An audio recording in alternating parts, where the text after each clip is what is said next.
नमस्कार दोस्तों, स्वागत है अपने इस YouTube चैनल में। दोस्तों, आज के इस वीडियो में एक बार फिर से हम कक्षा 12 के विद्यार्थियों के लिए सोशल साइंस यानी समाजशास्त्र के मोस्ट इम्पोर्टेंट क्वेश्चन लेके आए हैं।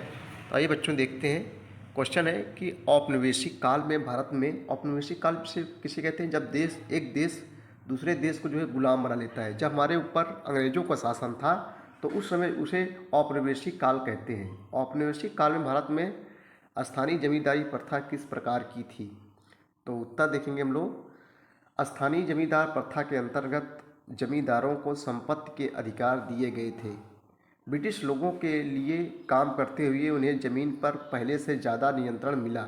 जमींदार कृषक से, यहाँ कृषक होना चाहिए बच्चों, कृषक से टैक्स के रूप में जितनी ज़्यादा उपज और पैसा ले सकते थे या ले लेते थे, इसी को कहते थे वो औपनिवेशिक काल। अगला क्वेश्चन है, स्वतंत्रता के बाद भारत की कृषि में कौन से मुद्दे अति महत्वपूर्ण थे?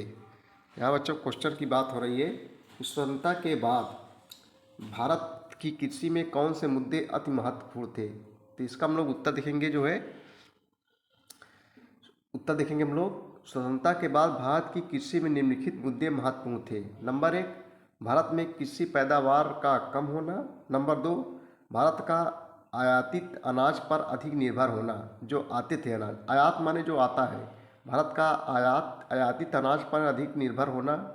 ग्रामीण जनसंख्या के एक बड़े भाग में गहन गरीबी का होना। अगला क्वेश्चन देखेंगे हम लोग भूमि सुधार से आप क्या समझते हैं? मोस्ट इम्पोर्टेंट क्वेश्चन है कि बच्चों, भूमि सुधार से आप क्या समझते हैं? तो इसका हम लोग उत्तर देंगे। भूमि सुधार के अंतर्गत भूमि से संबंधित कानूनों तथा प्रथाओं में परिवर्तन लाया जाता है। यह सरकार द्वारा आरंभ किया जाता है। इसमें मुख्यतः किसी भूमि के पुनर्वितरण पर बल दिया जाता है। नेक्स्ट क्वेश्चन देखेंगे हम लोग हदबंदी अधिनियम के बारे में बताइए। अगला क्वेश्चन है कि हदबंदी अधिनियम के बारे में बताइए। उत्तर देखेंगे, इस कानून के तहत एक विशिष्ट परिवार के लिए जमीन रखने की उच्चतम सीमा तय कर दी गई है। प्रत्येक क्षेत्र में हदबंदी भूमि के प्रकार, उपज और अन्य इसी प्रकार के कारकों पर निर्भर थी। नेक्स्ट क्वेश्चन देखेंगे हम लोग भारत के लिए हरित क्रांति किस प्रकार से लाभदायक थी? अगला क्वेश्चन है कि भारत के लिए हरित क्रांति किस प्रकार से लाभदायक थी, अथवा हरित क्रांति के किन्हीं 3 प्रमुख प्रभावों का वर्णन कीजिए। इसका हम लोग बच्चों उत्तर देंगे। हरित क्रांति के 3 प्रभाव निम्नलिखित हैं। नंबर 1, हरित क्रांति कृषि आधुनिकीकरण का एक सरकारी कार्यक्रम था। नंबर 2, नई तकनीकी द्वारा कृषि उत्पादकता में अत्यधिक वृद्धि हुई। नंबर 3, दशकों बाद पहली बार भारत खाद्यान्न उत्पादन में स्वावलंबी बनने में सक्षम हुआ। अगला क्वेश्चन देखेंगे, हरित क्रांति के नकारात्मक पक्षों की चर्चा कीजिए। कह रहा बच्चों कि हरित क्रांति के नकारात्मक पक्षों की चर्चा कीजिए।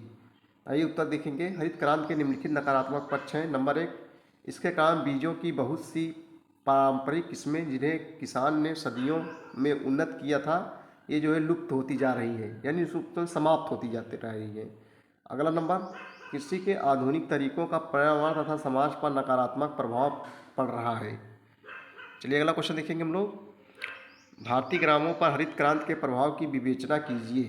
भारतीय ग्रामों पर हरित क्रांति के प्रभावों की विवेचना कीजिए। इसका उत्तर देखेंगे, हरित क्रांति की वजह से भारत के ग्रामीण समाज पर व्यापक स्तर पर प्रभाव पड़े हैं। इनमें से सर्वाधिक महत्वपूर्ण था ग्रामीण समाज का बाजारोन्मुख व गतिशील होना। हरित क्रांति के कारण धनी व निर्धन किसानों के बीच असमानता और भी बढ़ गई है। नेक्स्ट क्वेश्चन देखेंगे हम लोग स्वतंत्रता के बाद ग्रामीण क्षेत्रों में किस प्रकार के रूपांतरण हुए? स्वतंत्रता के बाद बच्चों ग्रामीण क्षेत्रों में किस प्रकार के रूपांतरण हुए? उत्तर देखेंगे हम लोग। स्वतंत्रता के बाद ग्रामीण क्षेत्रों में निम्नलिखित रूपांतरण हुए। नंबर 1, भारत में गहन कृषि के कारण कृषि मजदूरों की आय में वृद्धि दर्ज की गई। नंबर 2, भुगतान में सामान के स्थान पर नकद भुगतान देना प्रारंभ हुआ। भूस्वामी तथा कृषि मजदूरों के मध्य पुश्तैनी संबंधों में कमी आई। मुक्त दिहाड़ी मजदूरों के वर्ग का उदय होना। नेक्स्ट क्वेश्चन देखेंगे हम लोग कृषि व्यवस्था में सुधार के लिए सरकार ने किस प्रकार के कदम उठाए? कृषि व्यवस्था में सुधार के लिए सरकार ने किस प्रकार के कदम उठाए? उत्तर देखिए बच्चों हम लोग। कृषि व्यवस्था में सुधार के लिए सरकार ने कृषि की आधुनिक पद्धतियों को प्रोत्साहित किया।